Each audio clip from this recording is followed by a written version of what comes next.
Hi అండి, అందరూ నమస్కారం. నేను మీ వేణుగోపాల్ రెడ్డి ఫ్రమ్ జోష్ ఇన్నోవేషన్స్ ప్రైవేట్ లిమిటెడ్, జోష్ institute of foreign languages, 89 career guidance సంయుక్తంగా మీకు అవసరమైనటువంటి వేలాది వీడియోస్ మనం చేస్తూ ఉన్నాం. ఇందులో భాగంగా ఈరోజు తెలంగాణ విద్యార్థులు మరియు తల్లిదండ్రులు రమారమిగా చూసుకున్నట్లయితే ఒక 4 లక్షల మంది దీనికోసం ఎదురు చూస్తూ ఉన్నారు. విద్యార్థులోకంగా పర్టికులర్గా చూసినప్పుడు 1 లక్ష మంది విద్యార్థులు ఎదురు చూస్తూ ఉన్నారు. మీకైతే కౌన్సిలింగ్ షెడ్యూల్ అయితే విడుదలైపోయింది. సో రేపటి నుంచి ప్రారంభం కానున్న అంటే 28వ తారీఖు నుంచి ఈ కౌన్సిలింగ్ షెడ్యూల్ యొక్క మొదటి విడత కౌన్సిలింగ్ ఏదైతే ఉందో ఇది ప్రారంభం కాబోతోంది.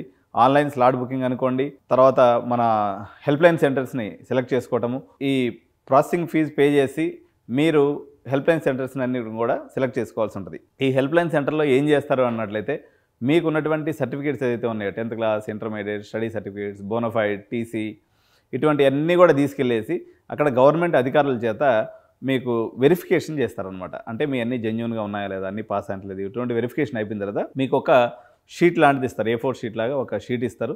దీంట్లో మీ అన్నీ కూడా సర్టిఫికేట్ స్టిక్ పెట్టుంటాయి, వెరిఫైడ్ అన్నట్టుగా. ఆ తర్వాత మీకు ఒక లాగిన్ ఐడి, పాస్వర్డ్ అనేది ఇస్తారు. మీ మొబైల్కి వస్తుంది అది. ఈ పర్టికులర్గా ఈ మొబైల్స్ ఇచ్చేటప్పుడు మీరు తీసుకోవాల్సినటువంటి ప్రత్యేకమైన జాగ్రత్తలు వచ్చేసి ప్రతి సంవత్సరం ఈ ఇంటర్నెట్ సెంటర్కి వెళ్ళేసి మీరు అక్కడ ఇస్తూ ఉంటారు. సో వాళ్ళకి తెలుసో తెలియక వాళ్ళు దీన్ని మిస్యూజ్ చేసేటువంటి అవకాశం కూడా ఉంటుంది. కాబట్టి వీలైనంత వరకు సొంతంగా ఆప్షన్స్ పెట్టుకోండి. లేదా మెంటర్స్ ఎవరికైనా ఉన్నట్లయితే పెయిడ్ మెంటర్స్, ఇప్పుడు మేము 10,000 తీసుకొని మెంటర్షిప్ ఇస్తాం, 3 కౌన్సిలింగ్లో ఆప్షన్స్ పెట్టిస్తాం. అట్లా కావాలన్న వాళ్ళు మా దగ్గరికి వచ్చి మీరు ఆ రకంగా యూజ్ చేసుకోవచ్చు. చాలా టెక్నికల్గా పెడతాం కాబట్టి డెఫినెట్గా మీరు కట్టేటువంటి 10,000 వల్ల మీకు 3 months ఒక ఆన్లైన్లో కోచింగ్ ఇవ్వడంతో పాటు అనేక రకాలైనటువంటి ఫ్రీబీస్ కూడా ఇందులో ఉంటాయి. దాంతోపాటుగా మీకు ఈ 3 కౌన్సిలింగ్లో ఆప్షన్స్ పెట్టించడం కూడా జరుగుతుంది. ఇది పేరెంట్స్ గుర్తుపెట్టుకోవాలి. సో ఇప్పుడు ఈసారి కౌన్సిలింగ్ యొక్క హైలైట్స్ ఏమున్నాయని మీకు గమనించినట్లయితే ఈరోజు 2:50 ఇది కౌన్సిలింగ్ షెడ్యూల్ అయితే రిలీజ్ చేయడం జరిగింది. రకరకాల నిన్న కూడా మనం వీడియో చేసుకుందాం. ఈ కౌన్సిలింగ్ సంబంధించి అనేక రకాలైనటువంటి అవరోధాలు ఉన్నాయని చెప్పినాం. మరి ఎవరెవరు కోర్టుకు పోతారు, ఈ కౌన్సిలింగ్ జరగనిస్తారా లేదా అనేది అది తర్వాత విషయం. ప్రస్తుతానికి గవర్నమెంట్ పాయింట్ ఆఫ్ వ్యూ నుంచి అయితే అధికారుల మధ్య సమన్వయ లోపం ఏదైతే ఉందో JNTU, అదేవిధంగా యూనివర్సిటీ వీసీలు, higher education department, commissioner of technical education మరియు కాలేజీ కమిషనర్ ఎవరైతే ఉన్నారో వీళ్ళందరూ కోఆర్డినేషన్ చేసుకొని మొత్తానికైతే షెడ్యూల్ అయితే రిలీజ్ చేశారు. దీంట్లో హైలైట్స్ ఏమున్నాయన్నట్లయితే గత సంవత్సరం లాగే సేమ్ యాజ్ ఇట్ ఈజ్ ఉంది. First phase counselling, second phase counselling, third phase counselling మరియు ఇంటర్నల్ స్లైడింగ్. యాడ్ అయినటువంటి కొత్త పాయింట్ ఏదైనా ఉందంటే అది మాక్ కౌన్సిలింగ్ అనేది ఒకటి యాడ్ అయిపోయింది. ఒకసారి డేట్స్ మనం చూసుకోండి. సో సర్టిఫికేట్ వెరిఫికేషన్ ఎప్పటి నుంచి ఫస్ట్ ఫేజ్ కానీ మనం తీసుకున్నప్పుడు 28వ తారీఖు నుంచి 7వ తారీఖు దాకా ఉందండి. నెక్స్ట్ మంత్ 7th వరకు మీరు ఈ రిజిస్ట్రేషన్ అనేది చేసుకోవచ్చు. సో సర్టిఫికేట్ వెరిఫికేషన్ ఎవరైతే ఒకసారి ఇదంతా బుకింగ్ చేసుకోవాలండి. మొత్తం మీరు ఆన్లైన్లోకి వెళ్ళేసి tswebsite.nic.in వెళ్ళేసి మీ యొక్క బేసిక్ ఇన్ఫర్మేషన్ నింపాలి. తర్వాత ప్రాసెసింగ్ ఫీజు పే చేయాలి.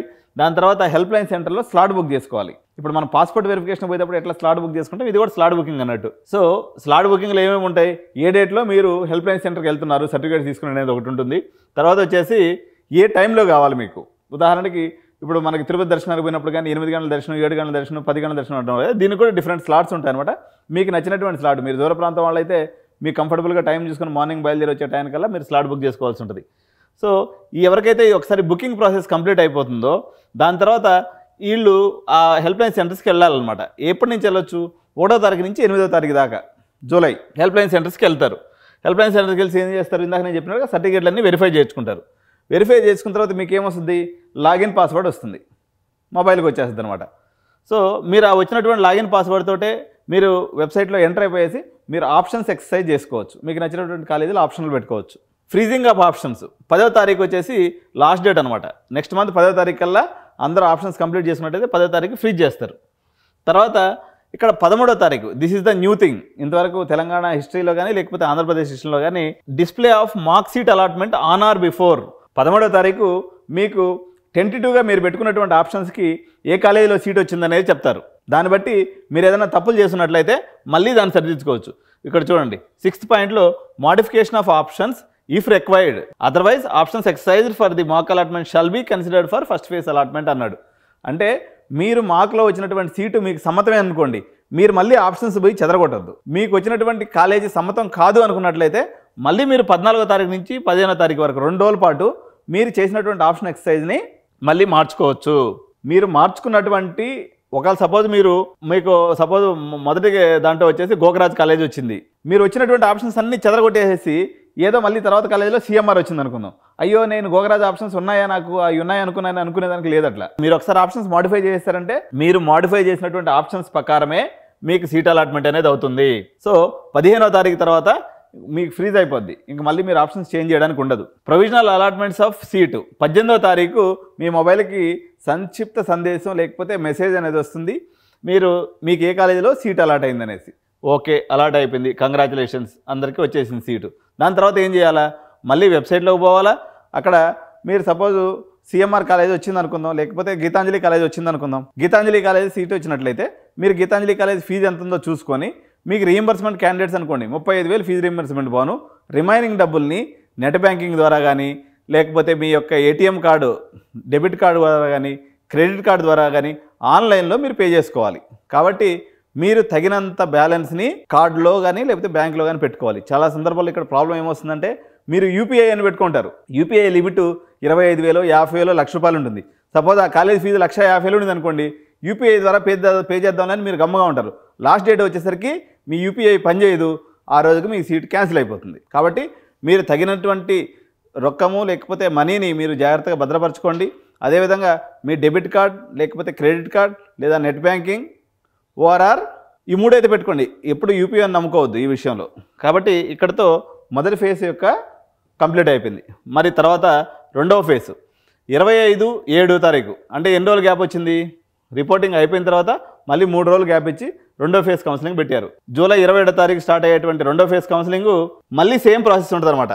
సో మొదటి ఫేజ్ కౌన్సిలింగ్లో ఎవరైతే మీరు అసలు సర్టిఫికేట్ వెరిఫికేషన్ చేయించుకోరో, రెండో ఫేజ్ కౌన్సిలింగ్లో కూడా సర్టిఫికేట్ వెరిఫికేషన్ చేయించుకోవచ్చు. ఇక్కడ అందుకు మీకు అనుమానం రావచ్చు, సరే నేను ఇప్పుడు మంచిగా కులు మనాలి టూర్ పోయేసి వస్తాను, సెకండ్ ఫేజ్లో వచ్చి వెరిఫికేషన్ చేయించుకుంటానని చెప్పేసి మీకు ఐడియా రావచ్చు. మీరు కులు మనాలికి పోయే లోపల సినిమా హాల్ నిండిపోయినట్టు కాలేజ్ అంతా నిండిపోతుంది, మీకు అన్ని ఫుల్ సీట్లు కనిపిస్తాయి. కాబట్టి మీరు కొత్త సినిమా హాల్ ఎదుర్కోవాల్సి వస్తుంది, కానీ పాత సినిమా హాల్ అంతా కూడా నిండిపోయి ఉంటాయి. కాబట్టి మీరు అలాంటి పనులు చేయొద్దు. ఫస్ట్ ఫేజ్ కౌన్సిలింగ్లోనే వెరిఫికేషన్ చేయించుకోండి. ఫస్ట్ ఫేజ్లో ఒకసారి సీట్లు నిండిపోయినాయంటే వాడు కట్చీప్ వేసేసుకున్నాడని, ఆ వేసేసుకున్న కట్చీప్లో నుంచి మీకు వాడు మరీ అక్కడి నుంచి లేచిపోతే తప్ప మీకు సీటు దొరకదని అర్థం అనమాట. కాబట్టి అన్నిటికన్నా ముఖ్యమైనటువంటి ఫేజ్ కౌన్సిలింగ్ ఏంటి అంటే ఫస్ట్ ఫేజ్ కౌన్సిలింగ్. మనం ముందుగా పోయి కట్చీప్ వేసేసుకుంటే ఇంకెవరు కూడా దాన్ని లేపలేరు. వాళ్ళు ఎప్పుడు లేపగలరు, మీరు ఏదైనా తురిపి పని చేసేసి అక్కడి నుంచి ఊరికి అట్ట పోయి బయటికి చూద్దామని చెప్పేసి కొత్త ఆప్షన్స్ పెట్టుకున్నారనుకోండి, మీరు లేచి వెళ్ళిపోయినట్టు లెక్క, మళ్ళీ వేరే వాళ్ళు వచ్చి కూర్చుంటారు. కాబట్టి ఫస్ట్ ఫేజ్ కౌన్సిలింగ్ అనేది వెరీ వెరీ ఇంపార్టెంట్ కౌన్సిలింగ్. చాలా జాగ్రత్తగా ఆప్షన్స్ పెట్టుకోవాలి. ఫస్ట్ ఫేజ్లో సీట్ అలాట్ అయిపోయింది అనుకున్నట్లయితే, సరే మేము సెకండ్ ఫేజ్కి పోవచ్చా, ఓకే ఫస్ట్ ఫేజ్లో మీకు గీతాంజలి కాలేజ్ వచ్చింది, లేకపోతే గోకరాజ్ కాలేజ్ వచ్చేసింది అనుకుందాం, మీరు నెక్స్ట్ లెవెల్ కాలేజెస్ని అప్గ్రేడ్ చేసుకోవచ్చు. ఎట్లాంటి కాలేజీలు అప్గ్రేడ్ చేసుకోవచ్చు, మీరు గీతాంజలి వచ్చిందంటే మీరు సివిఆర్ కాలేజ్ పెట్టుకోవచ్చు, లేదంటే మళ్ళీ వాసవి కాలేజ్ పెట్టుకోవచ్చు, ఎంజేడి కాలేజ్ వచ్చు. ఆల్రెడీ మీకు గోకరాజ్ వచ్చిన తర్వాత మళ్ళీ పోయేసి మీరు టీకేఆర్ కాలేజ్ పెట్టుకున్నారనుకోండి, ఎగ్జాంపుల్ పప్పులో బుడదగుంటలో కాలేసినట్టే లెక్క అనమాట. ఎందుకు మీకు తెలిసి చేయరు అనమాట. ఆల్రెడీ మంచి కాలేజ్ వచ్చి ఉంటుంది. మీకు మంచి కాలేజ్ వచ్చినప్పుడు దానిపైన గోకరాజ్ పైన ఏమేమి ఉంటాయి, విఎన్ఆర్ కాలేజ్ ఉంటుంది, వాసవి కాలేజ్ ఉంటుంది, సిబిఐటి కాలేజ్ ఉంటుంది, జేఎన్టీయూ కాలేజ్ ఉంటుంది, Osmania college of engineering college ఉంటుంది. వీటికి అప్గ్రేడ్ చేసుకునే దానికి ఆప్షన్స్ పెట్టుకోవాలి తప్ప, మీరు చేయి ఖాళీగా ఉంది కదా అని చెప్పేసి ఏదో ఒక ఆప్షన్ పెట్టేసుకుంటే అది సీటు ఎగిరిపోతుంది. ఒకసారి ఫస్ట్ ఫేజ్ కౌన్సిలింగ్లో మీకు సీట్ అలాట్ అయిన తర్వాత మీరు కానీ తులిప్ పని చేసి మళ్ళీ సెకండ్ కౌన్సిలింగ్లో చిన్న కాలేజ్ ఆప్షన్స్ కానీ పెట్టుకున్నట్లయితే, లేదా ఏ ఇంటర్నెట్ సెంటర్ కానీ ఇచ్చినట్లయితే, వాడికి ఎక్కడ పైసలు వచ్చే కాలేజీలో వాడు పెట్టేసుకుంటాడు. మీ సీటు ఒకరా సీట్ ఎగిరిపోతుంది. ఎగిరిపోయిన తర్వాత ఆ సీటుని మీరు క్లెయిమ్ చేసుకునే దానికి అధికారం ఉండదు. ఎందుకంటే ఆ సీట్లో వేరే వాళ్ళు వెళ్ళి కూర్చుంటారు, మీకు అవకాశం ఉండదు అనమాట. కాబట్టి ఫస్ట్ ఫేజ్ కౌన్సిలింగ్లో అందుకని నచ్చే కాలేజీనే పెట్టుకోండి. ఏదో సీటు కొట్టేయాలని కాదని కొట్టుకొని, ఇప్పుడు సపోజ్ ఎగ్జాంపుల్ మీకు ఫస్ట్ ఫేజ్ కౌన్సిలింగ్లో ఒక కాలేజ్ సీట్ వచ్చిందండి, ఒక ఆప్షన్స్ పెట్టుకున్నారు. మీరు చేరే ఉద్దేశం లేనటువంటి, మీకు నచ్చే అవకాశం లేనటువంటి కాలేజీలని మీరు అసలు ఆప్షనే పెట్టుకోవద్దు. మీరు టాప్ 10 కాలేజీలో చేరదలుచుకున్నారనుకోండి, అంతవరకు పెట్టుకొని వదిలేసేయండి. లేదు మీరు టాప్ 20 కాలేజీల వరకు పెట్టదలుచుకున్నారు, అంతవరకు పెట్టి వదిలేయండి. మీరు పోయేసి టాప్ 50 కాలేజీలో 60 కాలేజీలు పెట్టి మీరు ఆ కాలేజీకి పోకుండా ఉంటే ఎందుకు, మీకు నష్టం కదా, వేస్ట్ కదా, అది ఇంకొకరికి వస్తుంది సీటు. కాబట్టి మీరు అన్నీ ఆలోచన చేసుకొని బడ్జెట్ కన్స్ట్రైన్ చేసుకొని ఆల్రెడీ మేనేజ్మెంట్ సీట్లు తీసుకొని ఉంటారు చాలా కాలేజీలో. దాదాపు ఇప్పుడు 10,000 మంది పిల్లలు కౌన్సిలింగ్లో సీట్స్ తీసుకున్నారు. మీరు వందలాది ఆప్షన్స్ పెట్టే అవసరం లేదు. మీకు ఏదైతే మీకన్నా, ఇప్పుడు సపోజ్ మీరు మల్లారెడ్డి యూనివర్సిటీలో సీట్ తీసుకున్నారు, లేదా శ్రీనిధి యూనివర్సిటీలో సీట్ తీసుకున్నారు, అంతకన్నా మెరుగైన ఆప్షన్స్ వస్తాయనుకుంటే మీరు ఆప్షన్స్ ఎక్సైజ్ చేసి టాప్ 10 కాలేజీలు పెట్టి వదిలేయండి తప్ప ఉన్న కాలేజీలన్నీ లిస్ట్ పెట్టుకుంటే రావకూడదు, అట్లా చేయకూడదు అనమాట. సరే, సెకండ్ ఫేజ్ కౌన్సిలింగ్ 25వ తారీఖు మొదలైతే మళ్ళీ సర్టిఫికేట్ వెరిఫికేషన్ 26వ తారీఖు చేసుకోవచ్చు. ఒక్కరోజే ఇచ్చారు టైం. తర్వాత ఎప్పుడైనా సరే ఫస్ట్ ఫేజ్ కౌన్సిలింగ్లో పెట్టినటువంటి ఆప్షన్స్ సెకండ్ ఫేజ్ కౌన్సిలింగ్కి క్యారీ అవ్వవు. సెకండ్ ఫేజ్లో మళ్ళీ ఫ్రెష్ అంటే కొత్తగా మనం ఆప్షన్స్ పెట్టుకోవాల్సి వస్తుంది. తప్పనిసరిగా మళ్ళీ కూడా మనం ఆప్షన్స్ అన్నీ కూడా ఎక్సర్సైజ్ చేసుకోవాలి. ఈ వీడియోని ఎట్లా చేస్తారంటే మీరు ఆపి ఎక్కడైతే మీకు అవసరం ఉందో పాయింట్ వైజ్గా చూసుకోండి. కన్సల్టేట్గా చెప్తున్నా నేను. సో 26 తారీఖుల్లో మళ్ళీ కొత్తగా ఎక్సర్సైజ్ చేసినటువంటి దాంట్లో ఆప్షన్స్ కొత్తగా ఎటువంటి రకమైన ఎక్సర్సైజ్ చేయాలి? మీకు ఇందాకే చెప్పిన, మీకు సపోజ్ ఆల్రెడీ కొంపలబెల్లిలో మీరు చదవాలనుకుంటున్నారు, లేకపోతే సెయింట్ పీటర్స్ కాలేజే వచ్చింది, మీరు సిఎంఆర్కి పోవాలనుకున్నారు. ఓన్లీ సిఎంఆర్, ఎంఎల్ఆర్ఐటి, ఐఆర్ఈ, మళ్ళీ బీవీఆర్ఐటి, గోకరాజు అట్లా పైన ఉన్నటువంటి ఆప్షన్స్ పెట్టుకోవాలి తప్ప మీరు ఆల్రెడీ సెయింట్ పీటర్స్ కాలేజ్ వచ్చిన తర్వాత మళ్ళీ ఇబ్రహీంపట్నంలోనో లేకపోతే గట్కేశ్వర్లోనో ఉన్నటువంటి మరో కాలేజీకి పోవాలనే ఆప్షన్స్ పెడితే మీకు ఉన్న సీట్ ఎగిరిపోతుంది, మీరు సీటు పోయి అక్కడ పడిపోద్ది. ఇది గుర్తుపెట్టుకోవాలి.